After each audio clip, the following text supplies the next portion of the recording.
Assalamualaikum warahmatullahi wabarakatuh. Salam sejahtera bagi kita semua. Baik, eh, terima kasih untuk perhatiannya, teman-teman semua. Pada kesempatan kali ini, saya akan mempresentasikan hasil penelitian saya untuk proposal skripsi saya yang berjudul Kualitas Pelayanan Sosial di Panti Sosial Tresna Werda Budi Mulia 1 Cipayung. Perkenalkan, nama saya Ricky Effendi dengan NPM 183-11235-1550113 dengan dosen pembimbing Bang Angga Sulaiman. Kita masuk ke slide selanjutnya. Baik, di sini ada sistematika penjabaran materi. Di sini ada 3 tahapan ya. Yang pertama itu kita akan melalui bab 1 untuk pendahuluan, bab 2 ada tinjauan pustaka, dan juga bab 3 untuk metodologi penelitian. Baik, bab 1 pendahuluan, kita masuk di latar belakang masalah.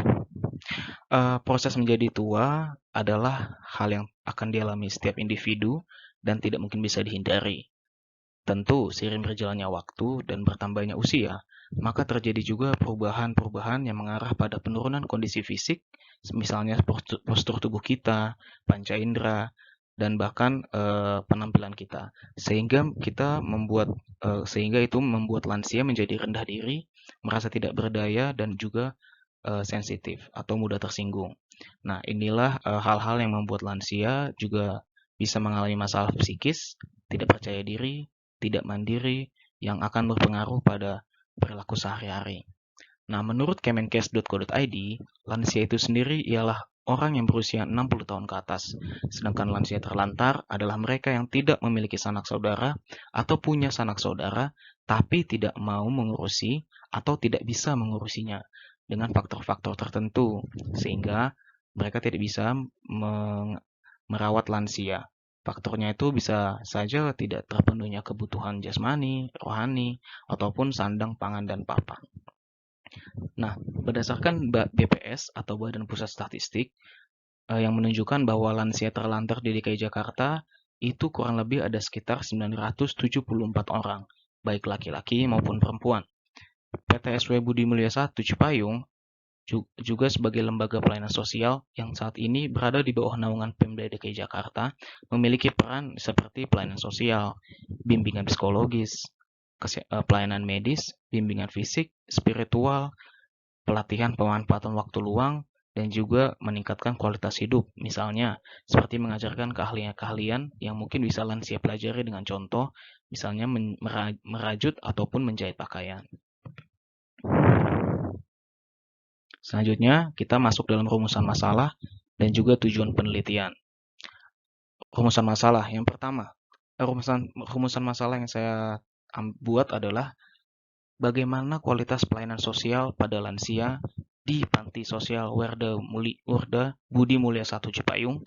Yang kedua, apa saja faktor pendukung dan faktor penghambat dalam pelayanan sosial kepada lansia di Panti Sosial Werda Budi Mulia 1 Cipayung. Lalu tujuan penelitian, nomor 1 yang pertama, tujuan penelitian yang ingin dicapai dalam penelitian ini adalah untuk mengetahui dan menganalisa bagaimana kualitas pelayanan sosial di PTSW Budi Mulia 1 Cipayung. Dan nomor 2, untuk mengetahui apa saja faktor penghambat dan faktor pendukung dalam pelayanan sosial di PSTW Budi Mulia 1 Cipayung. Selanjutnya bab 1, kita masih di bab 1 ya. Sekarang masuk manfaat penelitian. Berdasarkan penelitian yang saya lakukan, tentu saya sudah mengambil 3 manfaat penelitian. Yang pertama itu manfaat secara akademis. Penelitian ini dapat memberikan tambahan pengetahuan tentang pelaksanaan pelayanan sosial yang dapat diaplikasikan dalam praktik pekerjaan sosial, khususnya dalam penanganan masalah lansia terlantar. Nomor 2, secara teoritis, diharapkan dengan adanya penelitian ini dapat membantu teman-teman sebagai referensi dalam melakukan penelitian dan juga dalam pengembangan kualitas pelayanan sosial. Yang ketiga, secara praktisnya, untuk mempertajam kemampuan penulis atau saya sendiri dalam bidang penulisan karya ilmiah, dan tentunya sebagai masukan kepada panti sosial terkait dalam pengembangan pelayanan sosial. Nah, sekarang kita masuk ke bab 2, yaitu kajian pustaka. Penelitian terdahulu. Tentunya sebelum melakukan penelitian, saya atau peneliti sudah mencari informasi terlebih dahulu mengenai uh, bentuk penelitian yang akan saya teliti. Karena itu saya sudah mendapatkan 3 penelitian terdahulu. Yang pertama itu dari Marlisa tahun 2018 dengan judul Pelayanan Sosial Terhadap Lansia di Panti Lansia Yayasan Madania Yogyakarta.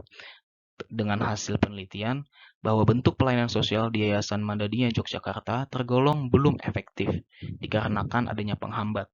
Salah satunya ada pengurus yang merawat lansia yang sedang menempuh pendidikan di perguruan tinggi, yang mana ini menjadi faktor sulitnya beliau membagi waktu antara menjalankan perkuliahan dengan merawat lansia.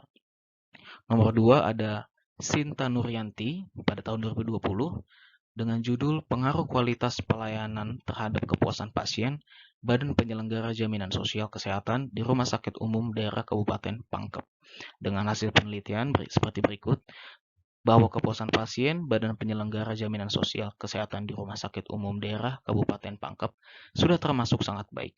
Dibuktikan dengan hasil jawaban pasien yang merasa puas dengan rata-rata 64%.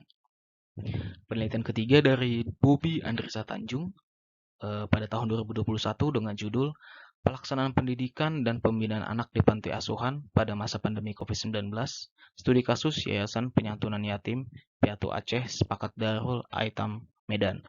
Dengan hasil penelitian bahwa pembinaan orientasi yang dilakukan di Yayasan Penyantunan Yatim Piatu Aceh Sepakat Darul Aitam Medan bisa dibilang terlaksana cukup baik.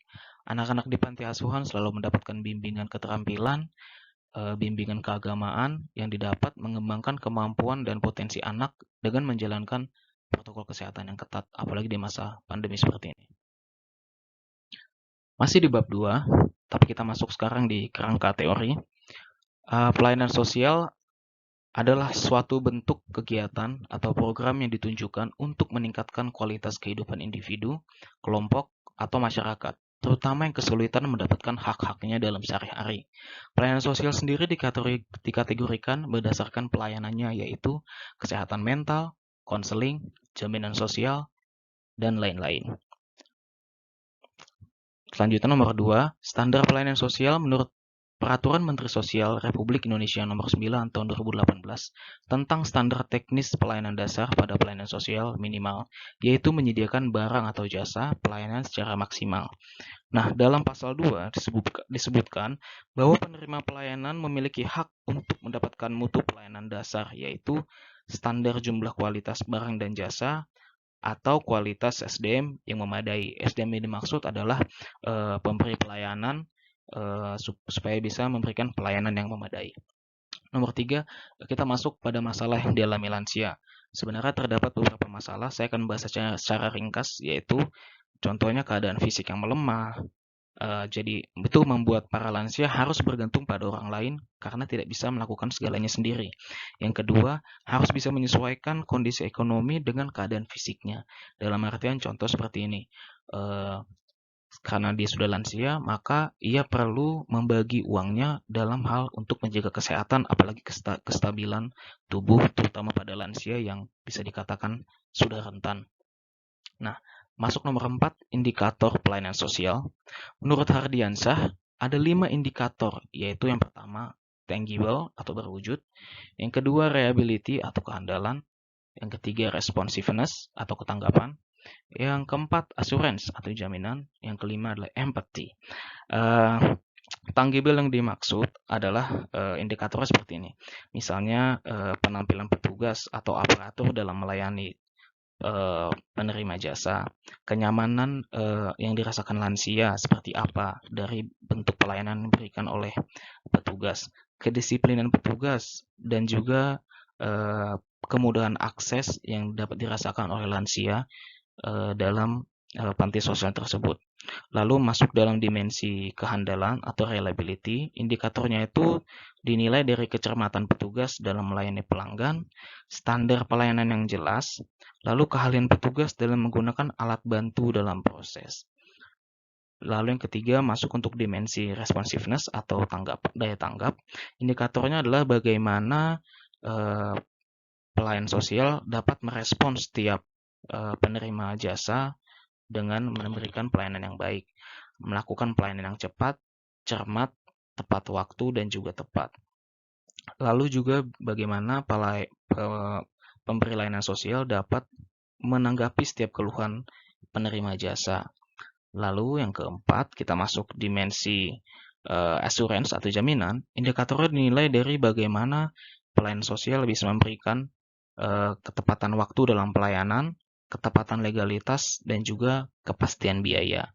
Lalu untuk dimensi empati, terdiri dari beberapa indikator, yaitu bagaimana petugas mendahulukan kepentingan pelanggan atau pengguna jasa dibanding dirinya sendiri, lalu bagaimana petugas memberikan pelayanan dengan sikap yang ramah, sifat yang sopan santun, dan juga tidak diskriminatif atau tidak membeda-bedakan baik dari suku, ras, dan juga agama.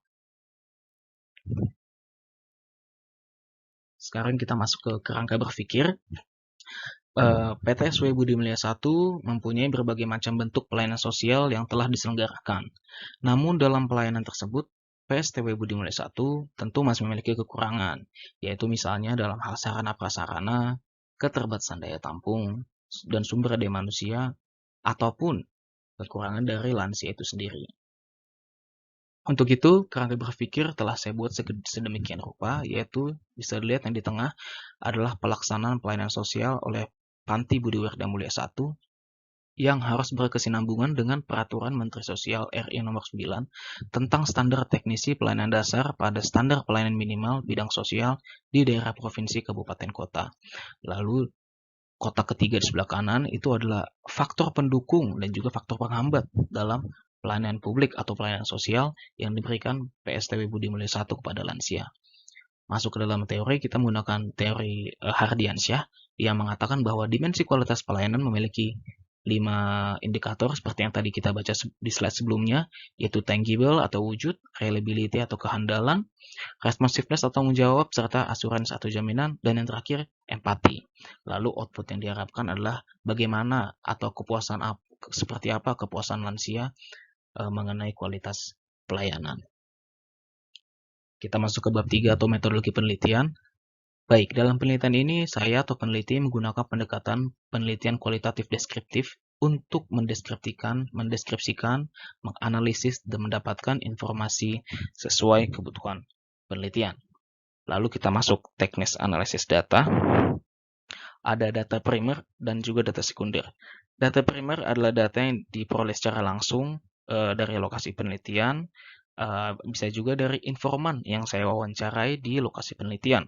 Sedangkan data sekunder adalah berasal dari sumber-sumber yang berhubungan dengan penelitian, bisa dari jurnal ataupun dari skripsi orang lain. Lalu teknik pengumpulan data itu ada observasi, ada wawancara, dan juga dokumentasi. Lalu teknik pengolahan data ada 3, yaitu reduksi informasi, penyajian informasi, dan juga memberikan kesimpulan. Untuk penentuan informan dalam penelitian ini tentu adalah sudah pasti pengurus PSTW Budi Mulia 1 Cipayung dan tentunya para lansia yang ada di PSTW Budi Mulia 1 Cipayung. Untuk lokasi penelitian sudah jelas, Panti Sosial Tresna Werda atau PSTW Budi Mulia 1 di Cipayung, atau lokasi lengkapnya Jalan Bina Marga nomor 58 Cipayung, Jakarta Timur. Baik, sekian presentasi dari saya. Mohon maaf bila ada salah kata. Terima kasih. Wassalamualaikum warahmatullahi wabarakatuh.